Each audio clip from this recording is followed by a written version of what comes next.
Good morning class. আজ আমরা পরিপাক নালীর বাকি অংশগুলি পড়ব, অর্থাৎ পাকস্থলী সম্বন্ধে আমরা পড়ব। আগের দিনে আমরা গ্রাস নালী পর্যন্ত আমরা পড়েছিলাম। এই পাকস্থলী যেটা হচ্ছে গ্রাস নালীর পরবর্তী অংশ, এটি লম্বায় প্রায় 25 থেকে 30 সেন্টিমিটার হয়। এই পাকস্থলী দেখতে অনেকটা যে অক্ষরের মতো।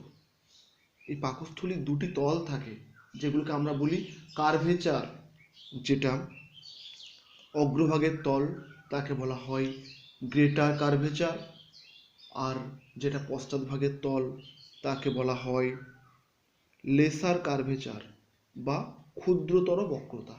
অর্থাৎ এই যে শেপ পাকস্থলীটা, তার পিছনের অংশটা যেটা হচ্ছে আমাদের ছোট অংশ, ক্ষুদ্র টান বা বাঁক, তাকে আমরা বলছি ক্ষুদ্রতর বক্রতা বা লেসার কার্ভেচার। আর যেটা অগ্রভাগে, সেটা হচ্ছে অনেকটা বড় জায়গা জুড়ে টান নিয়েছে, অর্থাৎ বক্রতা ভাব নিয়েছে, একে আমরা বলছি বৃহত্তর বক্রতা বা গ্রেটার কার্ভেচার।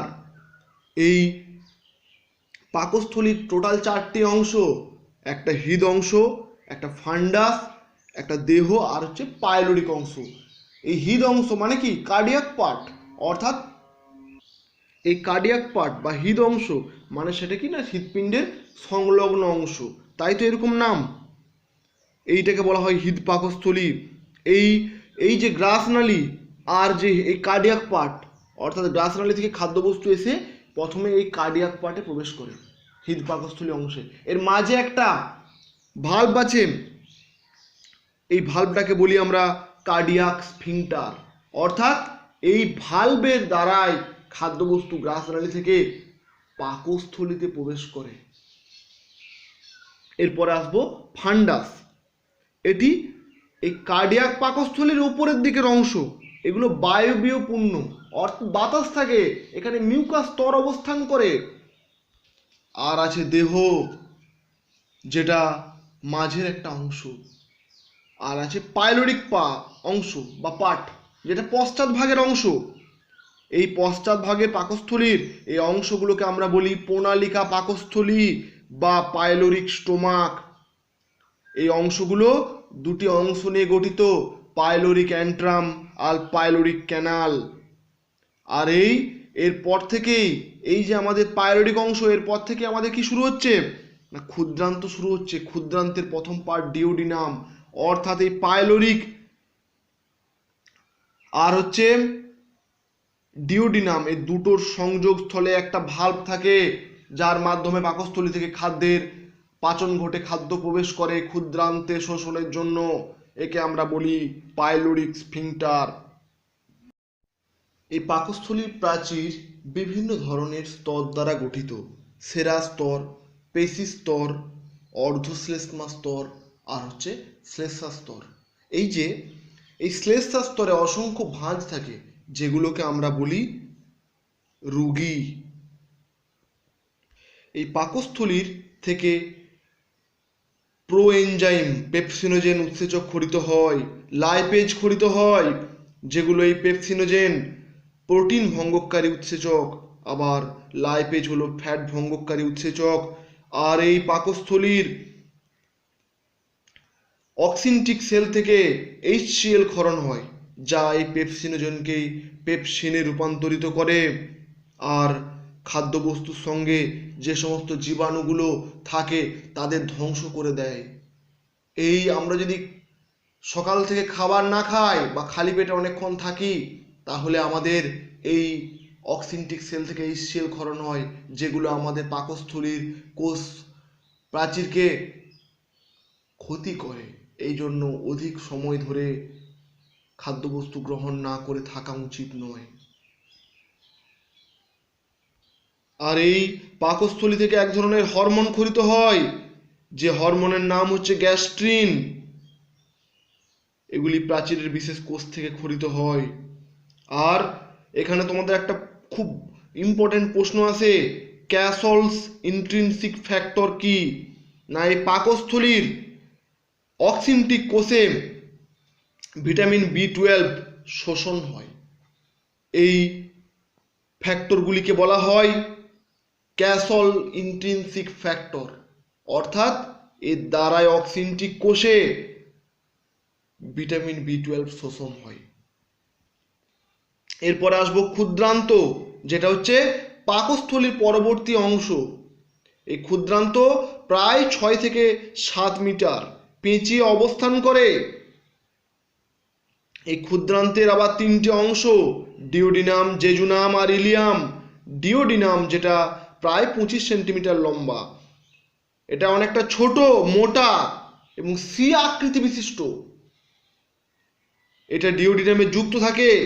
এই অংশকে বলা হয় হেপাটোপ্যানক্রিয়েটিক অ্যাম্পুলা বা অ্যাম্পুলা ভাটার, যেটা ডিওডিনামের সঙ্গে যুক্ত থাকে। আর পরবর্তী অংশ হলো ডিওডিনামের জেজুনাম।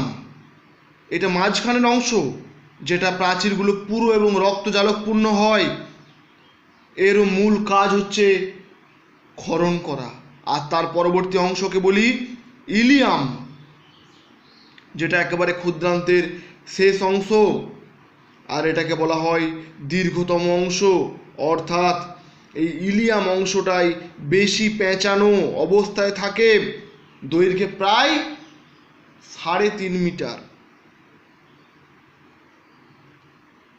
আর এই ইলিয়াম স্তরে কতকগুলো লসিকা গ্ল্যান্ড থাকে, যেগুলো সারিবদ্ধভাবে অবস্থান করে বা দলবদ্ধভাবে অবস্থান করে, যাদের বলা হয় পেয়ার্স অফ প্যাচ।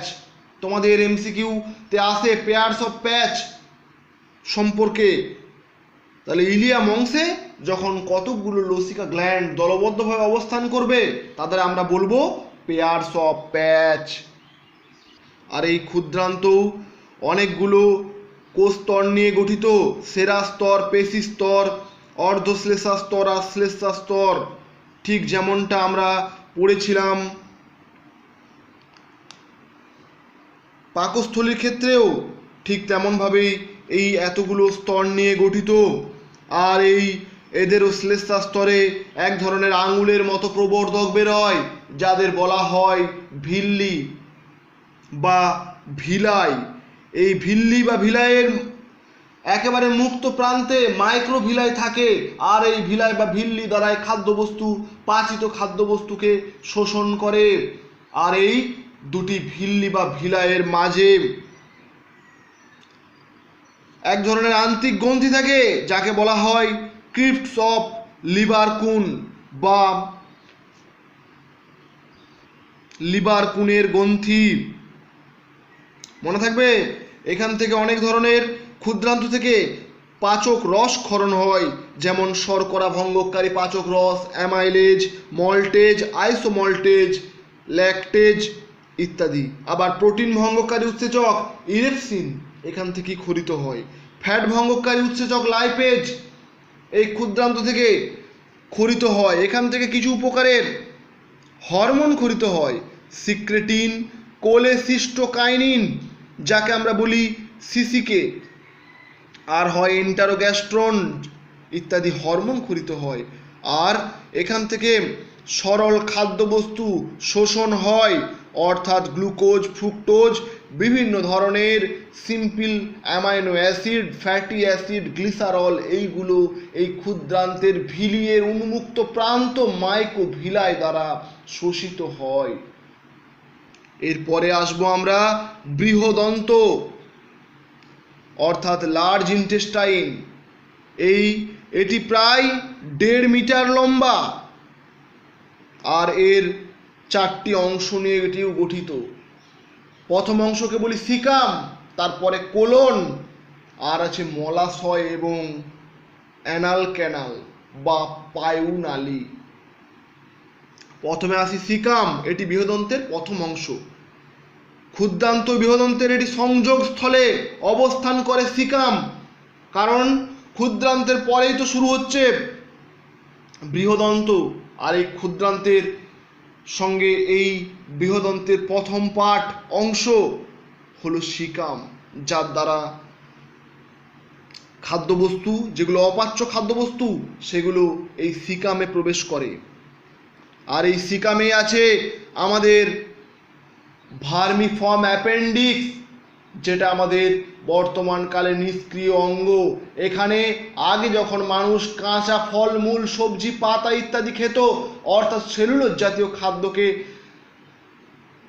পাচন ঘটানোর জন্য, পরিপাক করার জন্য এই অ্যাপেন্ডিক্সের প্রয়োজন ছিল। কিন্তু বর্তমানকালে মানুষ এই ধরনের খাবার খায় না, গাছের সবুজ কচি পাতা, কাঁচা শাকসবজি খায় না, রন্ধন করে খায়। তাই এই অ্যাপেন্ডিক্সের আর কোনো কাজ নেই। তাই তো এটা একটা নিষ্ক্রিয় অঙ্গে রূপান্তরিত হয়েছে।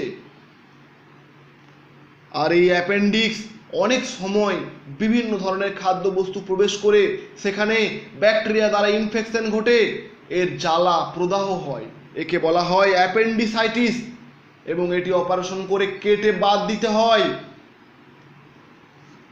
আর এর পরবর্তী অংশ হলো কোলন। এই কোলনকে আবার 4 ভাগে ভাগ করা হয়েছে। এই কোলনের অংশটি ঠিক একটা চতুর্ভুজের মতো, প্রথম বাহুটা উপর দিকে উঠছে, এই অংশটাকে বলছি আমরা অ্যাসেন্ডিং কোলন, অর্থাৎ ঊর্ধ্বমুখী কোলন। তারপরে অনুপ্রস্থ বা ট্রান্সভার্স, অর্থাৎ আনুভূমিকভাবে অবস্থান করছে। আর তারপরে যেটা নিম্নমুখী, অর্থাৎ নিচের দিকে আবার বাঁক নিয়েছে, তাকে আমরা বলি ডিসেন্ডিং কোলন।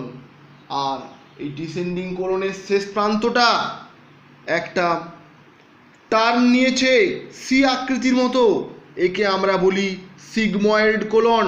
যেমন সিগমাটা যেমন দেখতে, সেই অনুযায়ী দেখতে হয়, এর নাম হয়েছে সিগময়েড কোলন। এটি প্রসারিত অংশ। আর এই কোলনের মধ্যে অবস্থান করে বিভিন্ন ধরনের ব্যাকটেরিয়া, সেগুলো উপকারী বা অপকারী। উপকারী ব্যাকটেরিয়া ইকোলাই, এইগুলোর জন্যই আমাদের অপাচ্য খাদ্যবস্তুগুলো মলে রূপান্তরিত হয়। আর এখানে কিছু পরিমাণে জল ও স্যালাইনের শোষণ ঘটে। আর ভিটামিন B12 আর রক্ততঞ্চনে সাহায্যকারী ভিটামিন কে এইখানেই প্রস্তুত হয়, তৈরি হয়। এর পরবর্তী অংশ আসবো আমরা মলাশয়, অর্থাৎ এই কোলনের পরেই আছে আমাদের মলাশয়, যেটা মাঝের অংশটা মোটার মতো অংশ, এবং এইখান থেকে পায়ুনালীগুলো বিস্তার লাভ করেছে। এই মলাশয়ের তেই মল জমা থাকে। আর তার অংশে একেবারে পায়ুনালী বেরিয়ে গেছে, যে পায়ুনালীগুলোর সাহায্যে একেবারে শেষ প্রান্তে অ্যানাস আছে বা পায়ুছিদ্র আছে, যার দ্বারা আমরা মল ত্যাগ করতে পারি। এই পায়ুছিদ্রের গোড়ায় কিছু শিরা আছে। এই শিরাগুলো কোনো কারণে ইনফেকশন হলে বা অনেক সময় এই শিরাগুলো বিভিন্ন ধরনের কোষ্ঠকাঠিন্য সমস্যা হলে ব্যাকটেরিয়া আক্রমণ ঘটে, ইনফেকশন হয়, তার ফলে ফুলে ওঠে এবং প্রদাহ হয়, জ্বালা হয়, রক্ত পড়ে। একে আমরা বলি পাইলস বা অর্শ বা হিমোরয়েড ইত্যাদি রোগের সৃষ্টি হয়। এতক্ষণ আমরা পরিপাক নালীটি পড়লাম। এরপরে আমরা যেটা পড়ব পৌষ্টিক গ্রন্থি বা পরিপাক গ্রন্থি আমরা আজ শুরু করব। এই পরিপাকে সাহায্যকারী বিভিন্ন গ্রন্থিগুলো একত্রে মিলিত হয়ে পরিপাক গ্রন্থি বা পৌষ্টিক গ্রন্থি সৃষ্টি করে। এই গ্রন্থিগুলোর মধ্যে লালা গ্রন্থি, যকৃৎ, অগ্নাশয়, পাক গ্রন্থি আর হচ্ছে ইন্টেস্টিনাল গ্ল্যান্ডস বা আন্ত্রিক গ্রন্থি। এই তো আমাদের 5টা আছে। আমরা লালা গ্রন্থি সম্পর্কে আজ পড়ব। মানুষের টোটাল লালা গ্রন্থি আছে 3 জোড়া, অর্থাৎ 6টি। প্রত্যেকের গ্রন্থিগুলির নাম প্যারোটিড গ্রন্থি, যেগুলো আমাদের কানের ঠিক নিচে অবস্থান করে। 1 জোড়া প্যারোটিড গ্রন্থি। এই প্যারোটিড গ্রন্থিগুলো টেনশন নালীর মাধ্যমে বা ডাক্ট অফ টেনশনের মাধ্যমে মুখগহ্বরে উন্মুক্ত হয়। আর এগুলো লালা রস ক্ষরণ করায় প্রধান কাজ। আর এই গ্রন্থিগুলো, প্যারোটিড গ্রন্থির যদি ঠান্ডা লেগে যায় বা ভাইরাসের আক্রমণ ঘটে, যেমন মাম্পস ভাইরাসের আক্রমণ ঘটলে এইগুলো ফুলে ওঠে এবং মাম্পস রোগ হয় এই কানের নিচে প্যারোটিড গ্রন্থির। আর আছে সাবম্যাক্সিলারি গ্ল্যান্ড, যেগুলো আমাদের গালের কাছে অবস্থিত, একে আমরা বলি আবার সাবম্যান্ডিবুলার গ্ল্যান্ডস। যেগুলো আমাদের নিচের চোয়ালের একটু উপরে অর্থাৎ গালের নিম্ন প্রান্তে অবস্থান করে সাবম্যান্ডিবুলার বা সাবম্যাক্সিলারি গ্ল্যান্ড। এরও কাজ লালারস, মিউকাস, উৎসেচক ইত্যাদি ক্ষরণ করা। এগুলো মুখগহ্বরে উন্মুক্ত হয় হোয়াটটন নালীর দ্বারা বা ডাক্ট অফ হোয়াটটনসের দ্বারা। আর আছে সাবলিঙ্গুয়াল গ্ল্যান্ড, যেগুলো মুখগহ্বরের মেঝেতে মিউকাস পর্দার নিচে থাকে। এগুলো লালারস, মিউকাস ক্ষরণ করে। এরা যে নালীর মাধ্যমে মুখগহ্বরে উন্মুক্ত হয় তাদের বলি আমরা রিভিনাস নালী। মনে থাকবে, এই লালা গ্রন্থিগুলো থেকে লালারস ক্ষরিত হয়, যার জন্য আমরা আমাদের মুখগহ্বরকে সিক্ত রাখে, ঠোঁট জিহ্বা সঞ্চালনে কাজ করে। যদি আমাদের লালারস বা এই গ্ল্যান্ডগুলো না থাকতো, তাহলে আমাদের এই স্যালাইভা গ্ল্যান্ডগুলো না থাকলে আমরা কথা বলতে পারতাম না, জিহ্বা সঞ্চালনে অসুবিধা হতো। আর এগুলোর কাজে আসি আমরা, এগুলো শ্বেতসারকে ভেঙে, এই যে টায়ালিন উৎসেচক আছে লালারসের মধ্যে, সেই উৎসেচক শ্বেতসার জাতীয় খাদ্যবস্তুকে ভেঙে ডেক্সট্রিন, মল্টেজ, আইসোমল্টেজ, গ্লুকোজ ইত্যাদি সরল খাদ্যে রূপান্তরিত করে। আর এখান থেকে জীবাণুনাশক পদার্থ, যা জীবাণুকে ধ্বংস করে, আমরা জানি যাকে বলি আত্মঘাতী থলি, লাইসোজাইম, এই উৎসেচক ক্ষরিত হয়, যা আমাদের বিভিন্ন ধরনের ব্যাকটেরিয়া, ট্যাফাইলোকক্কাস হোক, সেটা টেপ্টোকক্কাস হোক বা ব্যাসিলাস হোক, বিভিন্ন ধরনের ব্যাকটেরিয়াকে বিনষ্ট করে, যার জন্য মুখের মধ্যে বা দাঁতে খাদ্যকণা সঞ্চিত থাকলে কোনো ইনফেকশন ঘটে না। আর এই লালারস উৎপাদনে ব্যাহত হলে বিভিন্ন ধরনের ব্যাকটেরিয়ার জন্য মুখে বিভিন্ন ধরনের দুর্গন্ধের সৃষ্টি হয়। আবার বিভিন্ন প্রাণীর যদি আমরা দেখি, দেহ তাপ নিয়ন্ত্রণ করে, যেমন কুকুর, মেষ। এই যে গ্রীষ্মকালে কুকুর দেখবে জিভ বার করে ছুটে বেড়াচ্ছে এবং জিভ দিয়ে টপ টপ করে জল পড়ছে, কারণটা কি না, দেহের তাপমাত্রা থেকে পরিবেশের তাপমাত্রার সঙ্গে ভারসাম্য বজায় রাখার জন্য এরা কি করে, এরা বডিকে ঠান্ডা করে এই জিভার মাধ্যমে। অর্থাৎ এরা এই লালা রস ক্ষরণের মাধ্যমে দেহের তাপমাত্রাটাকে ভারসাম্যে বা ব্যালেন্সে নিয়ে যায়। আর লালা রসে ক্যালিক্রেইন নামক একটা উৎসেচক থাকে, যা প্লাজমা প্রোটিনের সঙ্গে ক্রিয়া করে দিয়ে ব্র্যাডিকাইনিন উৎপন্ন করে। এর জন্য লালা গ্রন্থিতে রক্ত প্রবাহ বৃদ্ধি পায়। আজ এই পর্যন্তই থাক। আমরা অল্প অল্প করে পড়াচ্ছি, খুব বেশি তোমাদের চাপ দিচ্ছি না। তোমরা এগুলো মন দিয়ে খাতায় লিখে এবং আমার কথাগুলো শুনে ভালো করে মনে রাখার চেষ্টা করবে, তাহলেই এই শিক্ষাদান সার্থক হবে। ধন্যবাদ।